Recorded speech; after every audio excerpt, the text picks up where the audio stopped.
Si bien la agricultura tradicional ha sido un factor determinante para el avance de las civilizaciones humanas, el impacto que genera esta en la composición de los suelos y en la atmósfera actualmente es innegable. Solo basta con indagar un poco en las consecuencias de sus prácticas. El uso de fertilizantes artificiales y abonos con alto contenido en nitrógeno que generan gases de efecto invernadero que contribuyen al cambio climático. La erosión de los suelos que restringen a la tierra de la absorción del nitrógeno del aire. Los largos transportes de los insumos agrícolas a las grandes ciudades que involucran la quema de combustibles fósiles. O el uso de pesticidas tóxicos que pueden afectar negativamente la salud del ser humano y la vida silvestre. Bajo este panorama, se nos suscita urgentemente adoptar formas más sostenibles de cultivo que ofrezcan soluciones positivas para gestionar adecuadamente las composiciones del suelo, eliminar los productos químicos tóxicos y crear abundancia de alimentos al mismo tiempo que se regenera la tierra. Y es aquí donde hace acto de presencia esta disciplina de agricultura alternativa que aboga por mimetizarse con los sistemas de la naturaleza, la permacultura. En su concepción más general, la permacultura es el diseño y mantenimiento consciente de sistemas productivos agrícolas que imitan la diversidad, la estabilidad y la resiliencia de los ecosistemas naturales. Es la integración armónica del paisaje con las personas que brindan sus alimentos, su energía, refugio y otras necesidades materiales e inmateriales de manera sostenible. Etimológicamente, la permacultura es la combinación de las palabras permanente con agricultura. Conjuntamente, ambos términos hacen alusión a la gestión de las tierras de cultivo de forma ininterrumpida en comparación con otras prácticas de agricultura tradicional, que suelen hacer uso de monocultivos que apartan la biodiversidad de los ecosistemas. Sin embargo, y con el tiempo, la permacultura ha ido incorporando algunos aspectos sociales y culturales en su doctrina, junto con otras ramas del conocimiento para expandir su base científica, como lo es el diseño ecológico, la agricultura regenerativa, la ingeniería ecológica, el diseño ambiental o la arquitectura sustentable. Y a causa de ello, su término evolucionó de agricultura permanente a cultura permanente. Cabe destacar que la permacultura no es algo nuevo. Antes de adoptar el nombre con la que la conocemos, fue originalmente un conjunto de filosofías y métodos individuales que fueron perfeccionándose con el correr de las décadas, hasta alcanzar el estatus de disciplina respaldada por la ciencia que conocemos hoy en día. En sus inicios, la permacultura era más conocida como una agricultura basada en ecosistemas, y algunos de sus pioneros fueron el estadounidense Joseph Russell Smith, cuyo aporte principal fue la sugerencia de combinar el cultivo de árboles con plantas tradicionales para asegurar la resiliencia alimentaria, o el eminente filósofo y granjero japonés Masanobu Fukuoka, principal divulgador oriental de la agricultura sin labranza y siembra por medio de feras de arcilla. Pero no sería hasta fines de la década de 1960 cuando Bill Mollison, un profesor australiano de psicología ambiental de la Universidad de Tasmania, junto con uno de sus estudiantes, David Holmgren, le incorporarían sustento académico a la agricultura basada en ecosistemas. Los licenciados comenzaron a desarrollar ideas sobre sistemas agrícolas estables que pudieran funcionar en sus comunidades. Al observar la naturaleza, Mollison obtuvo varias conclusiones importantes. Descubrió que los sistemas naturales, como los bosques y los humedales, son sostenibles, es decir, satisfacen sus propias necesidades energéticas y reciclan sus propios desechos. También observó que todas las diferentes partes de un ecosistema natural trabajan juntas y cada componente del sistema realiza tareas importantes. Por ejemplo, las abejas ayudan a la polinización, las aves controlan las plagas y ciertas plantas extraen nitrógeno del aire fijándolo en la tierra de manera que otras plantas puedan aprovecharlo. En base a sus investigaciones, el profesor aplicó estos y otros conocimientos para diseñar y crear sistemas agrícolas sostenibles. Fue entonces que, a inicios de la década de los 70, Bill Mollison y David Holmgren publicarían su libro Permaculture One, bibliografía que daría origen oficialmente al término permacultura. Ya para la década de los 90, la popularidad de la permacultura comenzó a extenderse por todos los países del mundo. Hasta el día de hoy continúa creciendo como un movimiento de base global y la gente aprende sobre ella principalmente a través de cursos y talleres de diseño. Sin embargo, al tratarse de una disciplina con un marco teórico inusual, es entendible que los agricultores se vean reacios a modificar sus conocimientos previos para aprender nuevos de los que no tienen certeza sobre su funcionamiento. Por fortuna, tanto Mollison como Holmgren se encargaron de organizar la diversidad de pensamiento de la permacultura en un conjunto de principios fundamentales con el fin de facilitar su implementación. En primera instancia están los principios éticos, cuyos objetivos consisten en permitir que las granjas y comunidades puedan perseguir sus propios fines de una manera que trabaje con el medio ambiente y no en su contra. Estos deben garantizar 1. El cuidado de la tierra, reconociendo la importancia de todos los componentes vivos y no vivos del planeta. 2. El cuidado de las personas, abogando por la importancia de la participación comunitaria y el acceso a los recursos naturales como un derecho humano básico. Y 3. El establecimiento de límites justos, reconociendo la importancia de reinvertir el excedente de trabajo, dinero, información y energía en el cuidado del planeta y de las poblaciones humanas que lo habitan. A su vez, de estos principios éticos se desprende una serie de 7 dominios de aplicación interrelacionados que representan la transición de la permacultura teórica a la práctica. Los 7 dominios y las 3 éticas de la permacultura se suelen representar juntos en la flor de la permacultura. El primero de los dominios es la administración de la tierra y la naturaleza, es decir, la manera en que los habitantes influyen en la ecología de un lugar específico.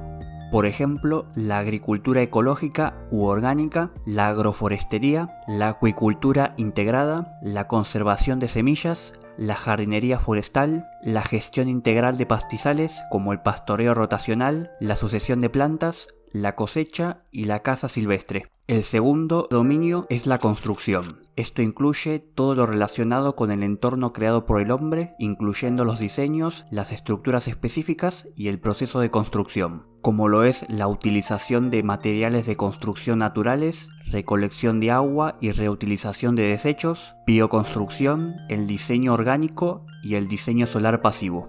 El siguiente dominio son las herramientas y la tecnología, es decir, los objetos físicos que se utilizan para manipular el entorno y los conceptos relacionados con su funcionamiento. Las ideas y formas de pensar se requieren para operar de la manera en que lo hacemos habitualmente, en, por ejemplo, la generación de energías renovables, el almacenamiento de energía, las herramientas manuales, los biocombustibles a partir de residuos orgánicos o el uso de biocarbón de desechos forestales, entre otros. El cuarto dominio, conformado por la educación y la cultura, son las ideas locales específicas relacionadas con cómo se vive la vida y cómo se transmite esa información a través de, por ejemplo, la ecología social, el aprendizaje activo, el arte y la música participativos, la pedagogía Waldorf o la educación en el hogar. El quinto dominio es la salud y el bienestar espiritual. Ambos son el efecto que algo tiene en su entorno, tanto física como mentalmente. La asunción de la responsabilidad personal para nuestro propio bienestar se puede manifestar a través de,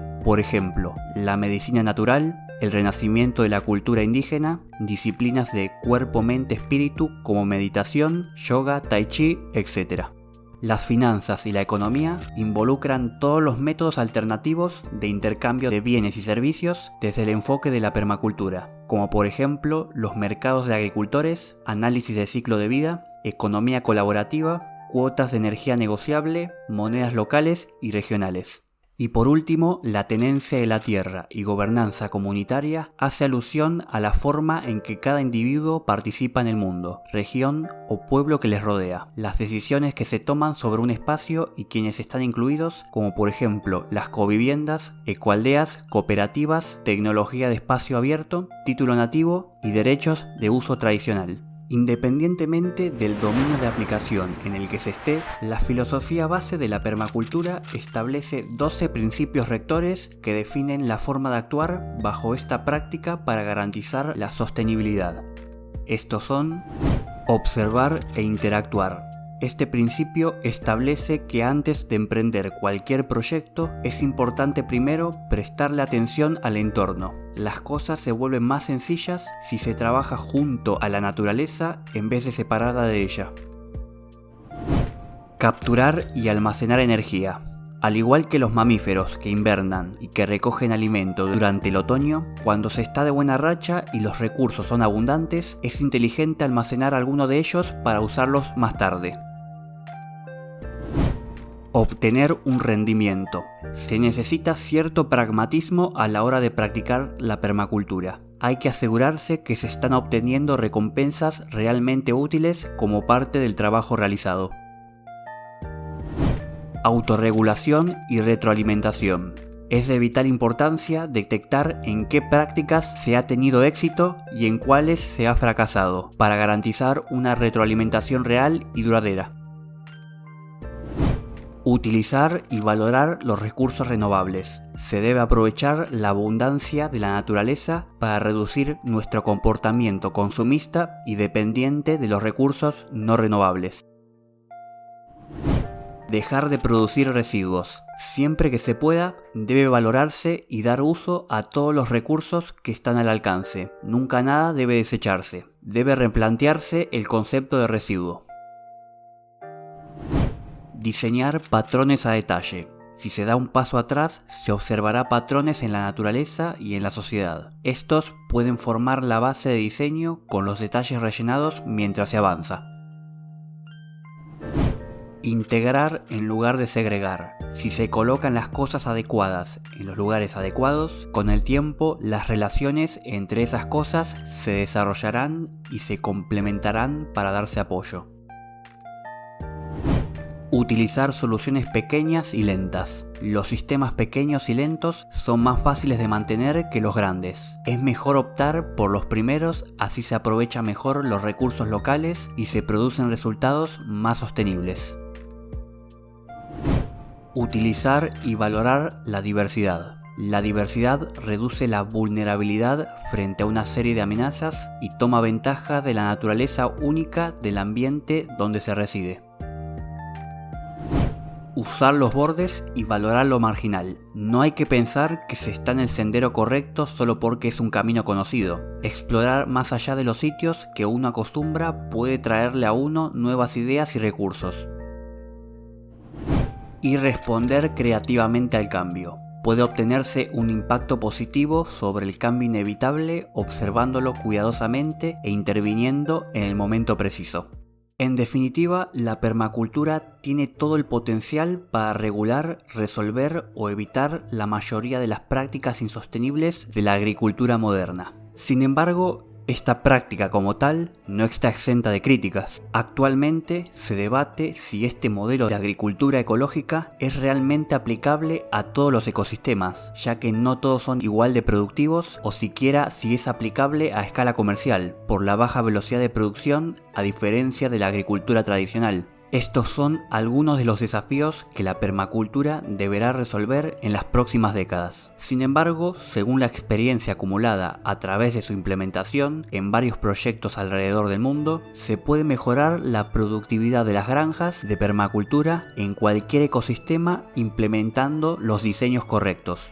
Por ejemplo, en zonas áridas donde hay escasos cuerpos de agua como para construir instalaciones de riego, se puede depender de las lluvias construyendo sistemas de captura que servirán como fuente de agua para los cultivos y retenedores de humedad para suelo. Y cuando se habla de implementarla a escala comercial, existe un error de enfoque con respecto a la producción de alimentos. La realidad es que el problema actual de hambre en el mundo no se debe a la falta de producción de alimentos, sino a su distribución. Se sabe que si se pudiese ahorrar una cuarta parte de los alimentos desperdiciados o perdidos en todo el mundo, se podría alimentar a 870 millones de personas. Se estipula que mediante la implementación de sistemas integrados de cultivo en las pequeñas y grandes comunidades, o en el peor de los casos, combinando esta práctica a gran escala con agricultura tradicional para crear reservas de alimentos, la permacultura podría tener todo el potencial para alimentar el mundo.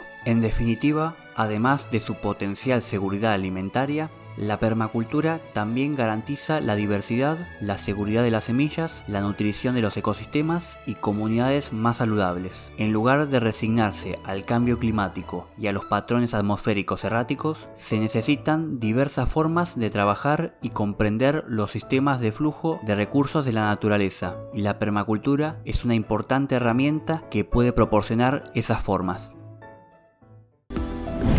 De cualquier manera, espero que hayas disfrutado del contenido. Si aún no te has suscrito, te recomiendo que lo hagas para no perderte de ningún video más de mi fabuloso canal. Gracias por ver mi trabajo, nos vemos hasta la próxima. Adiós.